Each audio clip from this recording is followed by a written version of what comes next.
size of Rhode Island, and on our entire island, we've got 3 grocery stores, 4 traffic lights, 1 McDonald's, and 1 Walmart. Yeah, you can thumb your noses at neighboring islands when you have a Walmart on your island. High society. Ketchikan got its name from a Tlinket word, a native Tlinket word, Ketchikan. This was originally a native summer fishing camp, but to your right, you'll see a carving by master carver Nathan Jackson.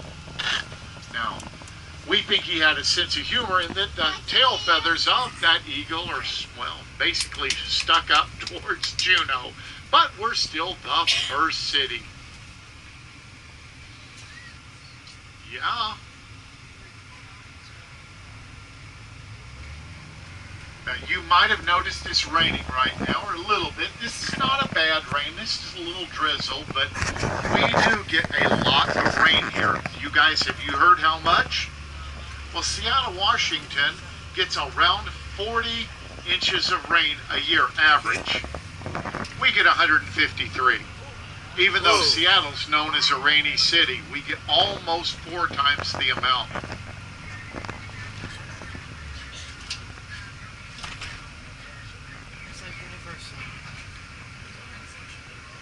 Wow. But gang, looks like I'm pretty... Some of the other questions I get are, what's the population here? Well, the city of Ketchikan, remember that's only a city. The Revea Gaghetto is an island, but the city has about 8,250 people. The entire island has approximately 14,000 people and over 20,000 bears. We have more bears than people on our island. Now, many of you, by chance, and you remember we are one of the states, brought a U.S. passport on your trip. If you look at page 25, there is a picture of a totem pole. Now, the cool part about this is it's this very totem pole we're approaching. It'll be on your right as I pass by Whale Park. The Ketchikan totem pole. Ketchikan. Hold on.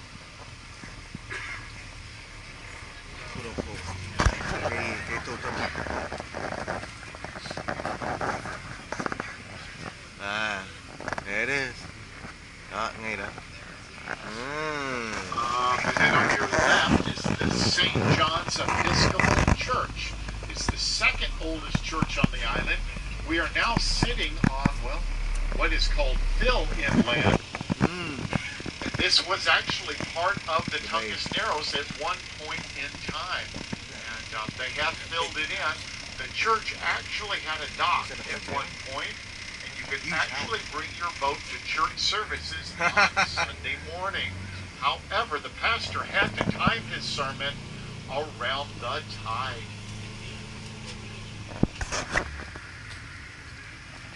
Any moose? Well, not in the sense of an animal. The only 2 moose we have is the Stony Moose, which is a cannabis store, and of course the Moose Lodge. Those are the only 2 moose on the island. Yes, cannabis is legal here. Did you guys know that too? Yeah. People ask. People ask all the time. Up ahead to your left is one of the oldest streets in the city. It is Water Street.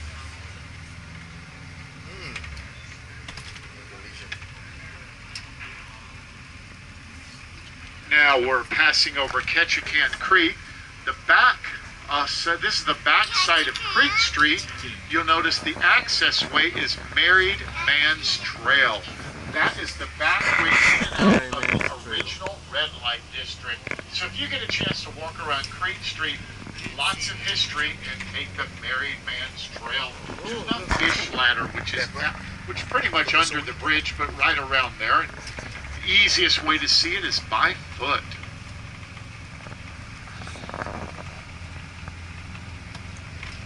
See all these people out here. Imagine what they're looking for. Salmon, correct. Yep. The salmon are swimming upstream. So after your tour, guys, if you have time, be sure to check out Creek Street. See some of those salmon swimming. I think she said this was a 4-hour tour. Is that what she said? Thank goodness it's not one of those 3-hour tours. Those are bad luck. I know it's going to be stuck in your head the rest of the day. Oh, 3-hour tour. That's the only time I'll sing, guys, I promise. One of the favorite sports on this here island is baseball. Look ahead up to your left and you'll see our baseball fields. There's even a soccer goal. What do you think is missing from those fields? Grass. Yep, with all the rain we have here, well, it won't grow. I mean, it just ends up being a muddy mess. So they've elected to go with gravel. To your right is our city park. Isn't it a gorgeous park? I'll slow down as we drive. This was originally a fish hatchery. It's one of the few parks that you can actually take your dog off leash. Going over Ketchikan Creek one more time, look at all that water discharge coming out of the plant. That is one of the 3 hydroelectric generation plants. Neat way to use all that water flow, you know, converting the energy into electricity.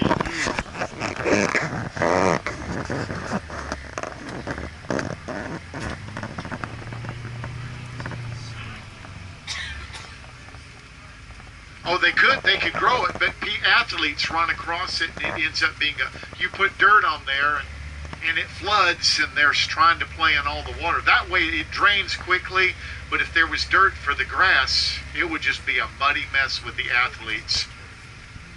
To your right, you'll see, kind of pointing out, you see the locking lids on these garbage cans. The city purchased over 1,000 of these. They're bear-proof garbage cans. Do you buy that? Nope. The very first night, the bears learned. They chewed and clawed, had a time. One of them learned all you have to do is tip it on its side, jump up and down. The lid came popping open the first night. To your left is East 3rd Street, and to your right is East 2nd Street. You see it right here? Complete with a no parking sign. How you're going to get a car up there, I have no idea. A staircase can be classified as an official street if that's your only way home and it's more than 100 steps. The city maintains it just like they would maintain the street in your home. However, if you own a Garmin or a GPS, they're not going to know the difference, or the machine isn't going to know the difference, and will tell you to drive your car up the staircase. Of course, I have some friends that'd be like, now if the GPS said it, it's got to be right. Nope. To your left is the first of 3 grocery stores and the oldest on the island, Tatsuda's IGA Market. Now, Jimmy Tatsuda and his wife came to the island in about 1902, 1903, and in 1915 he opened the doors of a grocery store. His life savings and everything went into this. People loved him. He was great around the community. Well, the store grew and grew, and everything was going great until World War II. He was a Japanese immigrant. All of a sudden, he was ordered to an internment camp. He and his wife and 2 young sons did what they were told, allowed 1 suitcase apiece, and they took off for 2.5 years. He left his life's work behind. Came back expecting, not knowing what to expect.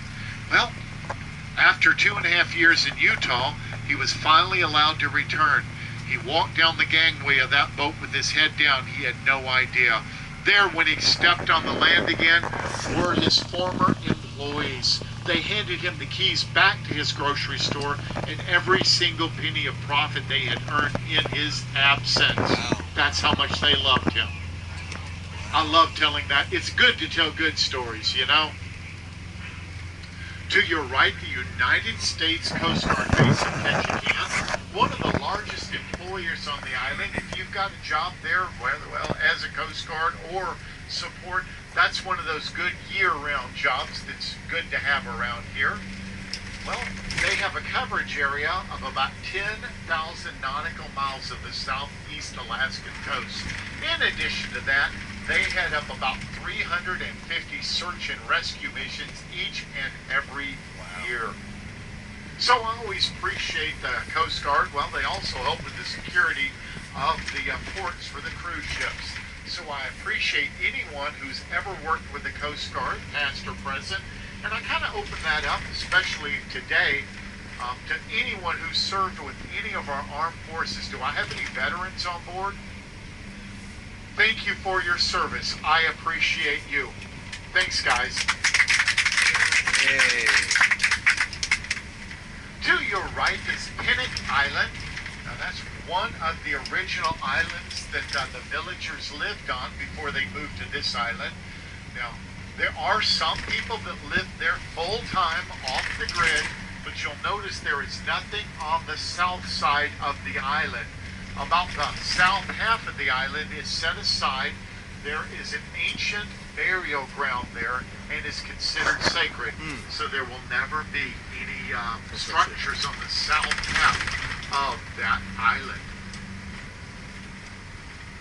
Now we're approaching Saxman Village. Now it is only a village or a township, if you will, not an Indian reservation. Established in 1894 and named after Samuel Saxman. He was a Presbyterian minister and a school teacher. When he came here, they started abandoning their homes, their villages, and everything to come here. Why did they do that? For a better life.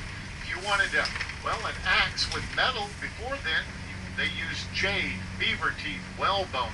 Can you imagine cutting down a tree using a sharpened stone? That's all they had before metal.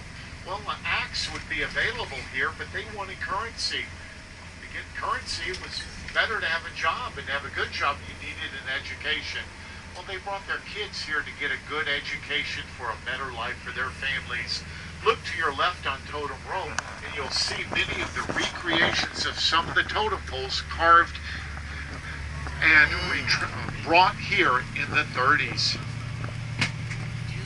To your left is the former home of Chief Shax. Oh, wow. It is in ruins because the original native belief was that, well, when you took the material from Mother Earth, it served its purpose and then needed to be returned to Mother Earth in its own time. State came along, condemned it at one point when it was in bad repair, told the city of Saxman to tear it down. They went and had it made a historical marker because the chief wanted to follow the original native belief.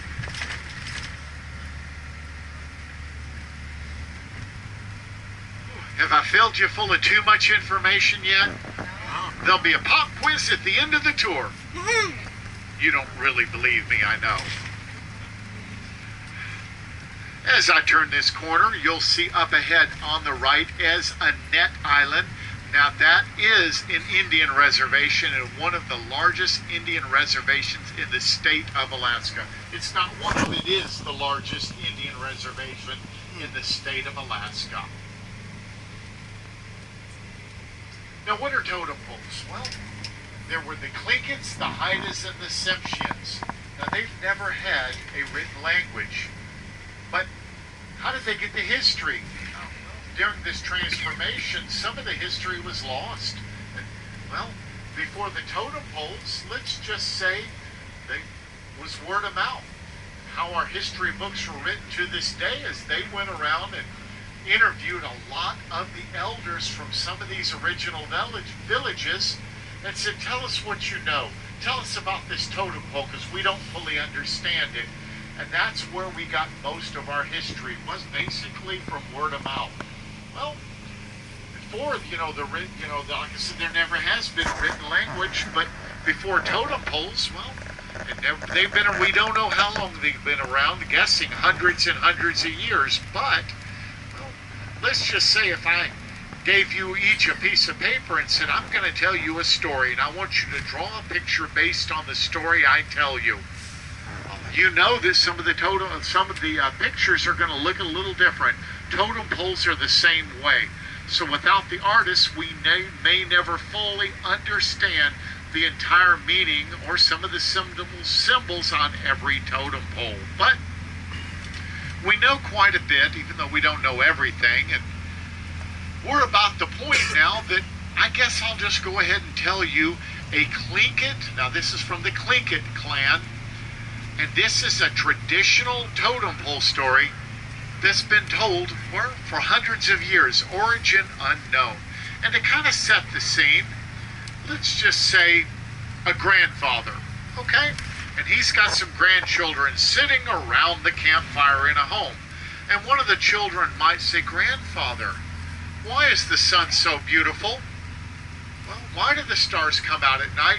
These are legitimate questions that a child might ask a grandparent. And you know, and of course I'm from the South, you ever ask Grandpa a question, he always had an answer. Now whether the answer was right or not would be another story. But your grandfathers always have an answer. Hundreds of years ago, it is believed, children asked a grandfather this very question. And here is the answer that he would have told them years ago. Once upon a time there was Raven. Raven was white like a dove. And folks, there wasn't daylight as we know it today. They basically got the light from fires and as best they could. But Raven heard a rumor, and he heard that there was a chief in a neighboring village. The chief's name was Chief Ness. He had the sun in a box. How he got the sun, nobody knew for sure. So he flew down one day and said, "Chief Ness, I hear you have the sun in a box. May I have it for all to enjoy?" Chief now looked down at that little raven and said, "No, Raven, you may not. This is my prized possession. I will share it with you." Well, the Raven said, "What am I going to do?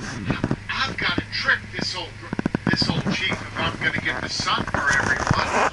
So, well, he looked around. He noticed that Chief had a daughter. Chief loved his daughter. And she went down to the stream every morning and she cupped her hand and took a drink. Well, this particular morning, he flew out and transformed himself into a hemlock seed, fell in just before she drank. Well, let's just say a few months later, there was a little baby boy in the home. Well, every now and then the mother and the grandmother would feel his arm. See, you know, it feels like warm human skin, but it's almost like there's feathers underneath. Something just isn't quite right. But they loved him nonetheless. Of course, you and I know it was really Raven in disguise with a plan all along. Well, Chief loved his new grandson. He spoiled this young man.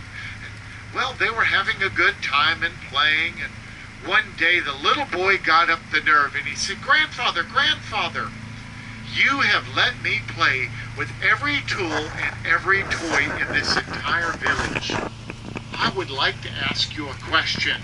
I would like to play with a box that contains the sun." This didn't sit well with the chief. That was his prized possession. Well, he was forced to use a word with his grandson that he had never, ever used before. And folks, I'm sorry, but I think there are some children today that have never heard this word either. It was the word, "No, you may not." And the little boy had hurt his feelings, and he began to whimper and cry. "I want to play with a box." And the chief said, "Oh my goodness, this is giving me a headache. What am I going to do?" So he caved, and he gave the kid the box. But he said, "I'm going to assign an Akani." Now this is translated as like a servant, as a guard, if you will. He's going to watch over you. And if it looks like you're going to open the box, the Akani is to take it away from you. and oh yeah, you protect this box. So every now and then he would put his hand towards the box like he was going to open it. And the guard would say, "No, no, no, I'll take it away from you if you keep this up." He said, "What am I going to do? Got to come up with another plan." So he leaned up against a tree, put the box firmly under his arm, slumped down, hunkered down up against that tree, put his head back and closed his little eyes. And the Akani said, "Oh, it is so quiet." And he crawled up in a ball next to this young man, and he just fell asleep because it was quiet. He was tired.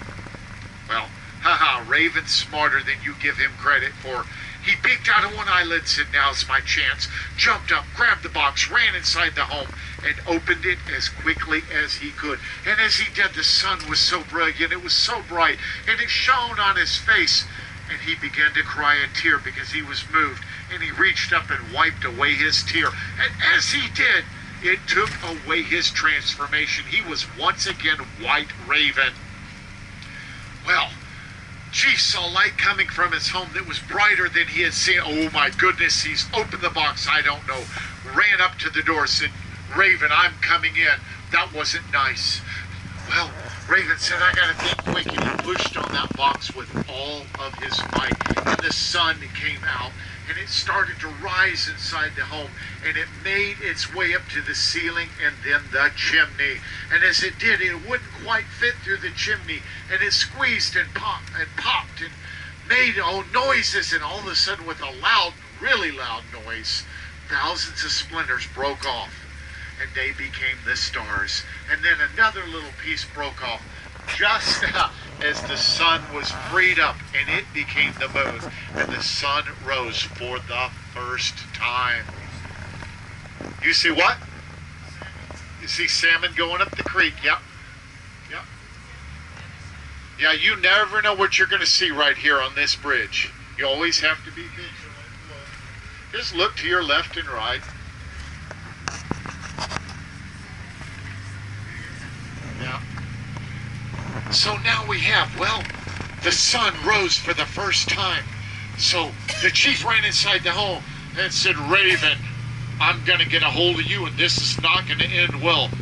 Raven said, "Oh, what am I going to do? He's going to kill me." And she started grabbing for that raven and reaching, and Raven was flying around.